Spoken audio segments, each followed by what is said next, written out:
Well, I wanted to talk about this pond because this pond is the first pond that anybody ever took my advice about ponds. This is my friend Mickey Wilson, and we met at Valdosta State and fished out here many times and didn't do very well. Anyway, this pond got full of crappie, and when I transferred to Georgia, I called Mick and I said, I know how to fix this pond. And how many years ago was that, Mickey? 30? Well, it's been 30 years since we drained it. 30 years. Wow. And So, the pond's 50 years old. I was 5 years old when it was made. 50-year-old pond, and it's got 50 years worth of sediment in it for sure. I'll cut the video I shot of it in here. There's feet of dirt piled up all around us. They're doing a good job. When you guys drained it, you didn't get it this dry. No. So this pond has never been this dry. There was still 2 foot of water out there. Yeah. I mean, the water never got past like right here. Never got any further than that. Right. Because we made some siphon drains, and then we took the irrigation pump and dug a ledge on the edge of the dam and set it down there and pumped what we could, but that thing lost prime real quick. Yeah. The second time around went much better. Oh yeah. Now, we have had the advantage of extreme drought. True. This pond usually flows like a river, really. It was already 2 foot low. Yeah. But the first siphon drains we made, Shan, they probably didn't go in the water past that pump he's got. You know, the ones that I made went out in the water 25, 30 foot. Right. I put a 45 on the end, and yeah, I was pleasantly surprised how well it did. Now let's go back about 25 years. 5 years after you drained it and restocked it, what was the fishing like then? Pretty much catch 40 to 50 fish every weekend over 5 pounds. Sounds about right. And have you ever fished anywhere where the fishing was better? No, absolutely not. Right. And that's a common thread that, I can track client after client that paid attention to these types of recommendations over the years. I use the line your dad, Mr. Wilson, Mr. Tex Wilson, said many times. I wish we did this years ago. And the pond was only 20 years old then. I've seen that though. I've seen them go bad in 5-6 years after they've been built. Crappie, competing fish. Every place is a little bit different. It started going down. You could really tell a difference at year 12, 13 is when it started going down. Yeah. I mean, I haven't fished it in 6 years. Right. Since me and you, that was the last time anybody caught decent fish in here. We smacked them pretty good, but they were underweight. And they were all unhealthy. They were poor.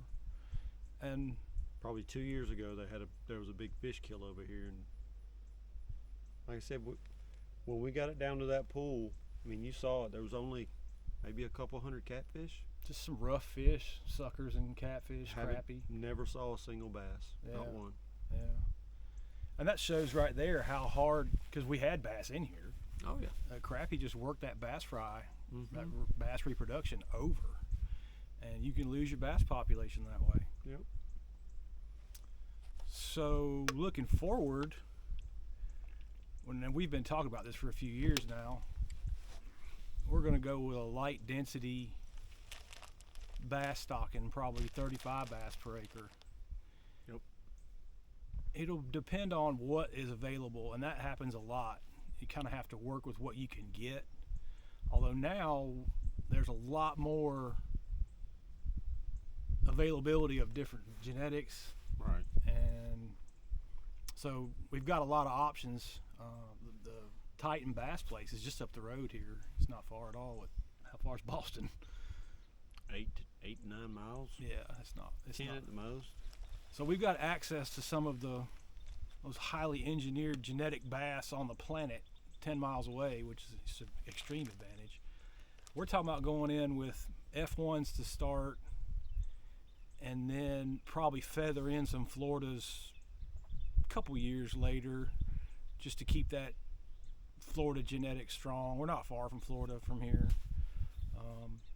We're definitely not out of the realm of Florida genetics, but I just like the F1s better. They're more aggressive. It makes fishing better. The pure Florida fish can be tough fishing sometimes. Yeah, there's a pond down the road that they put Florida bass in. It's really hard to catch a fish over there. There's big fish in it. Mm-hmm. If you ever get one to bite, it's big. Right.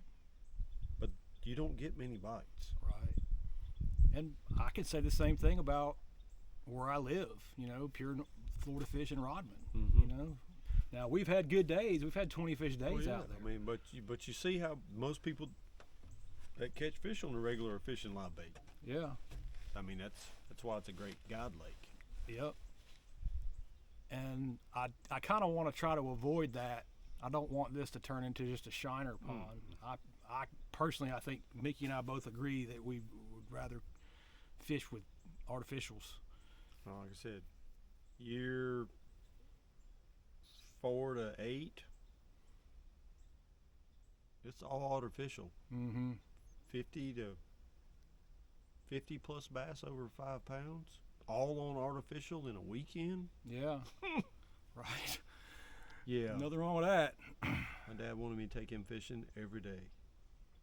Well, this is a special place, and that's another thing about it is we know the type of fish that we can grow out here, and that's something that can't be replicated.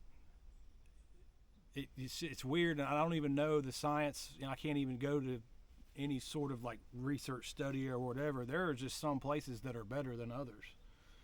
I think it has a lot to do with the agriculture around it. I think you're right. You have a lot more nutrients and stuff that are washing in off the fields. Yep. Because you can tell, like after they plant and we get a rain, this place turns green. Yeah, that plankton bloom kicks up. Plankton bloom goes nuts. Oh, we can bring that in too. I've seen it pea soup before. Right, and we're going to bring some thread fins over here for that reason. Yes, when we get they'll go nuts with that when that happens. Yeah, we'll have we should have big explosive thread fin. And now the one thing I don't want to do is implement a fertilization program here because of that runoff. Right. If we're fertilizing it and we've got it already jacked up, and we get a heavy rain or some influx from the agriculture, that can pose a lot of problems for us, kill our fish. There's a few months out of the year, which, like we've talked about, one of the reasons, like the 27-inch fish we were catching that were 7 pounds. There's always been long fish in here, but you have a 4 to 6 month period where this water's solid black.